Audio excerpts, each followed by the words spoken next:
relasyon. Hindi ko naramdaman ang pag-ibig ng ating dakilang Ama sa pamagitan ni Pastor. Sa magitan ng mensahe ni Pastor, nagkaroon ng pagbabago yung buhay ko. Hindi lang pagbabago na pansamantala, kundi pagbabago talaga na nagmumula sa loob. Si Pastor, napaka-disenteng tao. Di niya yun magagawa. Nandito ako sa kaharian. Nandito ako sa kingdom. Kaya ako makapagsabi kung ano kadisente si Pastor. Yung lahat ng mga allegations na sinabi sa kanya, hindi yun totoo.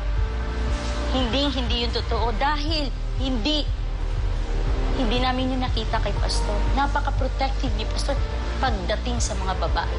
Isa din sa isinusulong ni Pastor Apollo ay ang pagbibigay dangal sa mga kababaihan sa KOJC at ang pananatili ng single blessedness. Isa itong commitment na hindi ipinipilit sa mga KOJC missionary dahil katulad lang din ito ng pagmamadre at nagpapari sa simbahang Katoliko. Sa akin, kasi namulat man ako bata pa, noon pa man si Pastor, sinasabi na ni Pastor na yung buhay kong ito yung buhay na kinalulugdan ng Amang makapangyarihan. Kaya yun yung naging motivation ko na mananatiling single. Unang-una dahil nagpapasalamat ako sa Panginoon, sa Ama through kay Pastor. Dahil sa mundong ito, mabibilang na lang siguro ang mga tao na namumuhay na without carnality.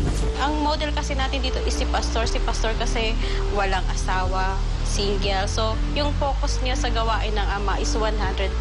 Ganyan din yung tinuturo niya sa mga babae. Tapos, ang mga babae kasi dito dignified. Yung binibigyan niya ng dignity ang mga babae na maging kagaya ni Pastor. Kasi si Pastor isang dignified na tao. Wala kang mapupuna sa kanya. Wala kang makikita sa kanya na mali siya. Hindi siya ganung tao kasi si Pastor is malinis. Hindi mo siya makikitaan na malisyosong tao siya. Wala kang maramdaman sa kanya na about sa laman. Kasi si Pastor, yung puso niya, pure talaga siya. Dito sa kingdom, ang mga babae, pinangangalagaan ni Pastor. Kung tutuusin, kahit sa pag-upo, nakaseparate ang mga babae, nakaseparate sa upuan ng mga lalaki. Kahit sa pagkain, nakabukod ang mga babae. Ganon kung pangalagaan ni Pastor ang mga babae dito sa kingdom. Bawal ipagtabi ang babae at lalaki.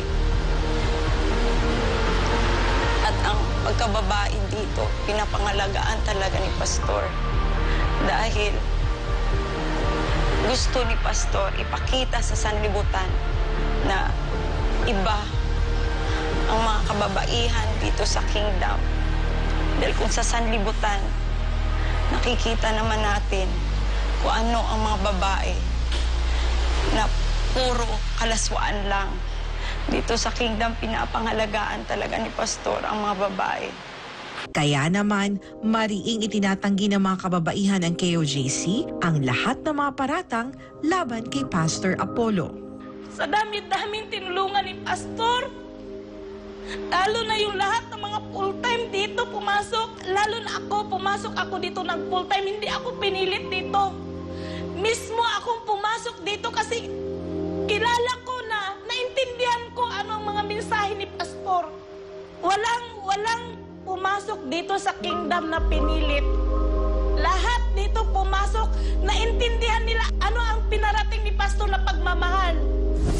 Sa lahat na nagpaparatang sa aming mahal na Pastor ng karnal, yung mga issue katulad ng rape issue na hindi yan totoo.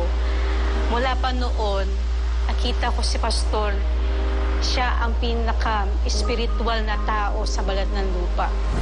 Kasi dito sa kingdom, pag once na pumasok ka at sumunod ka sa kalooban ng Ama, mag-decide ka na susundin mo yung pagpasok mo as a worker, as a full-time worker. Lahat ng gawa ng sanlibutan, kailangan mo siyang iwanan. At sa pagpasok mo dito, may covenant ka na kung anong kalooban na Ama, lahat ng yun ay susundin mo. Si Pastor bilang modelo, bilang example, yun lahat ng kanyang turo, yun talaga ang kailangan mo sundin. Susi ang pagdidisiplina, pagtuturo at pagiging ehemplo ni Pastor Apollo Sikibuloy sa paghubog sa kingdom leaders, mga anak na lalaki at babae ng makapangyarihang Ama na sumusunod sa kanyang kalooban. Pastor, ngayon, Pastor, masasabi ko sa'yo, no matter what, Pastor, sa lahat na binigay mo, sa lahat na inano mo, tinuro sa amin, ngayon, kami na, kahit physically, hindi ka namin kasama, Pastor, pero lahat na tinuro mo sa amin, kami na manindigan, Pastor, lahat na tinuro mo, nakalagay na sa puso't isipan namin, Pastor. Kayo po ang nagturo sa amin, sa akin. Mula pa nung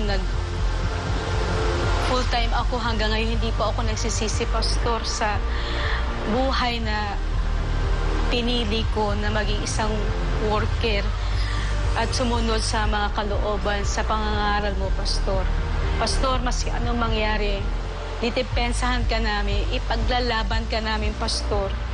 Dahil hindi mo deserve na ang mga nararanasan mo ngayon, Pastor. Kaya bilang ganti, Pastor, makakaasa ka na itong buhay na to, iaalay ko po sa inyo, Pastor, na maski anong mangyari, hindi po ako tatalikod sa inyo, Pastor. Kung darating pa yung pagkakataon na papipiliin ako ng Ama, kung anong buhay ang gusto ko, ito pa rin yung buhay na pipiliin ko, Pastor, na sumunod sa kalooban ng Ama at sumunod sa inyo, Pastor. Kaya buong buhay ko po, papasalamat. Ang commitment, ang dedication po para sa Ama at sa inyo, Pastor. Dahil alam ko po, kung wala kayo at hindi ko po kayo nakilala, maging walang saysay po yung buhay ko. Pastor, salamat po dahil tinuruan niyo po ako dito sa kingdom na maging matatag,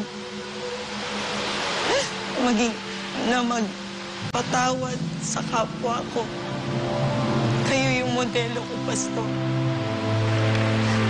Modelo ko para sa aking kaligtasan, sa kaligtasan ng family ko. Pastor, maraming salamat po sa pagtutuwid sa amin. Hindi namin deserve kung ano yung ginawa mo, Pastor, na kahit wala kang kasalanan, pero para sa amin, para sa kapayapaan, pinili mong isakripisyo, Pastor, ang iyong buhay. So, alam namin, Pastor, na malalagpasan natin din to. Lahat ng tinuro mo sa amin, Pastor, lahat yan, Pastor, mananatili yan sa puso at isip ng bawat isa sa amin. Pastor, salamat. Maraming salamat sa pag-ibig mo, sa pag-aruga sa amin. Kung ano man yung mga akusasyon nila, Pastor, sa'yo, hindi po yan sila magtatagumpay. Dahil naniniwala po kami sa'yo, Pastor. Sa kabutihan mo, sa pagiging Ama mo sa amin, sa pananampalataya. Salamat talaga, Pastor, sa lahat ng pagtuturo mo sa amin. Kaya, Pastor, hindi po namin kayo iiwan sa laban na to. Kasama mo po kami, Pastor. Praise the Father. Para sa Diyos at Pilipinas kumahal, ito si Hannah Jane Sancho.